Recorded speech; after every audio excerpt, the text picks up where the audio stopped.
Hey guys, and welcome to the Altar Project. Feels so good to say it again. Hey, I'm back with another episode to expand this massive Minecraft adventure map. Last project we worked a significant amount on the snowlands, and today we'll be focusing more on rivers. Now a significant amount of the Una, Kikna, and Milna rivers resemble that of fjords, which makes it really difficult for travelers to cross from one landmass to the other. It is indeed a dire situation, especially for trading. So how do we solve such an urgent problem, you may ask? Well, simple. You build bridges. An altar right now really needs bridges. So in today's video, I'll be exploding 2 pigs with 1 TNT. Oh my god. Oh. By introducing and building 6 different forms of bridges in one video and in Minecraft. Hope you enjoy.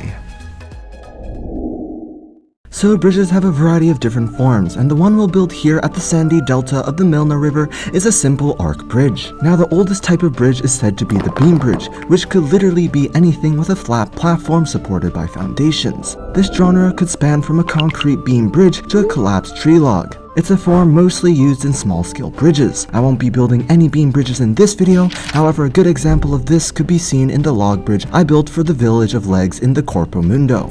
The arc bridge is said to be the second oldest type of bridge, the arc being a form loved by the ancient Romans. It is a simple yet crazy efficient way of distributing weight and could be seen in so many other pieces of architecture. A tip I have for building an arc bridge in Minecraft is to begin with the arc's outline. Once you have your arc outline completed, then you could add more detail or 3-dimensionality to your work. And with that, we have ourselves a sandstone arc bridge here deep in the sandlands. We have ourselves a sandstone arc bridge here deep in the sandlands.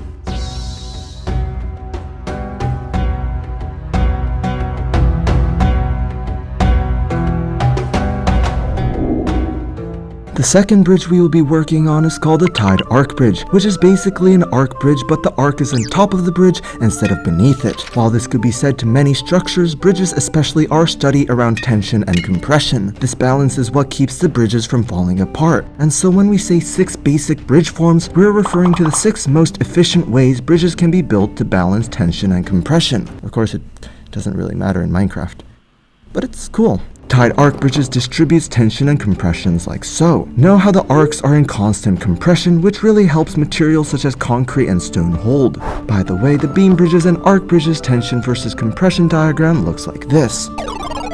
The tied arc bridge we are building right now is built in the steampunk town of Durham and holds a fairly long history, as it is one of the first structures to be built when the town of innovation was first founded. My tip for building this bridge is very similar to that of the arc. I'd say build your platform first and then make an outline of your arc. From there you could add your suspenders made of any block. I suggest using a fence or a wall for this. And then after that, you can maybe treat yourself with massive gears.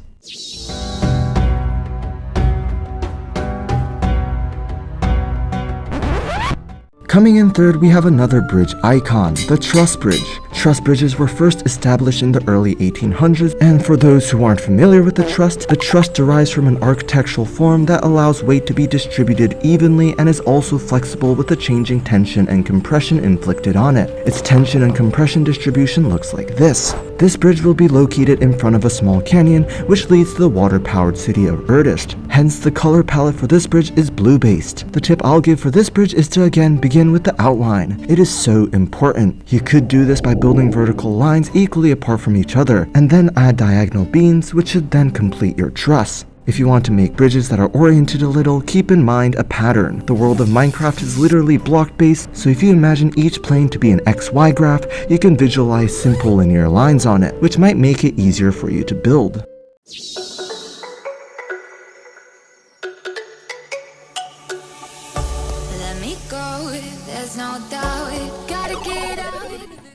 Out here in the snowlands, we'll be building the suspension bridge. I'm thinking of making this bridge a start to an array of bridges that will decorate this valley. It's gonna be pretty cool. The oldest suspension bridge is said to be built in 1826, and this bridge type is probably one of the most popular, at least in the United States.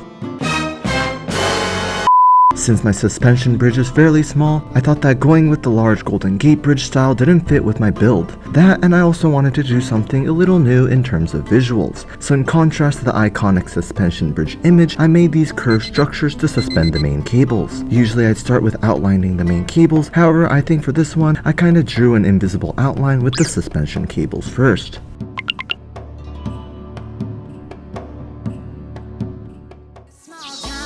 Took my heart from me, now you're everywhere I see. Set me free, let me fly. Next up is the cable-stayed bridge, which is going to be located right outside of Alhain, connecting the capital with the land across the Una River. Starting from the late 1700s, iron and steel became popular materials for bridges, allowing the new wave of bridges to be structurally strong. Steel and concrete even today are the foundations to nearly all bridges. The cable-stayed bridge I am building currently is the single main bridge that lets the people of Alhain cross the Una River. Hence I wanted to make it look profound, like this is the bridge of Alhain. This bridge will be utilized by hundreds of people every day, so I made it so the bridge has room to allow both pedestrians and vehicles to cross over. Following the linear line method, I placed the birch fence cables and layered them over one another. The compression versus tension diagram for this bridge goes as so.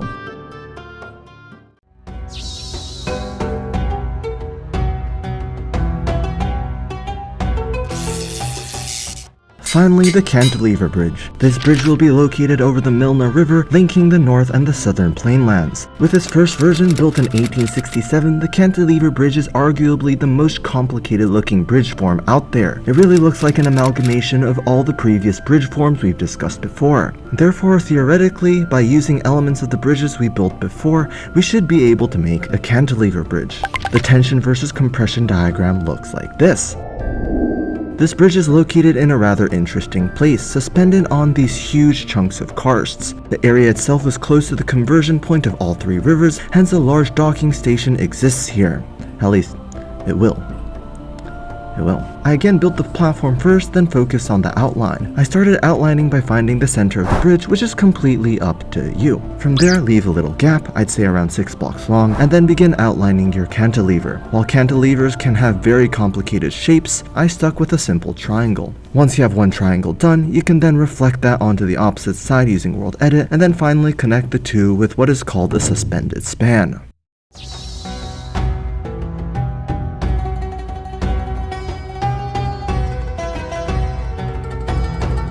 And that pretty much does it. I hope me rambling about 6 distinct bridge types wasn't too obnoxious, but without further ado, let's move on to the cinematic.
Okay guys, that's it for today. Thanks so much for watching. Bridges are pretty cool, so do tell me if any of y'all are working on bridges right now in the comments below. But with that said, take care, and I'll see you in the next one. Bye.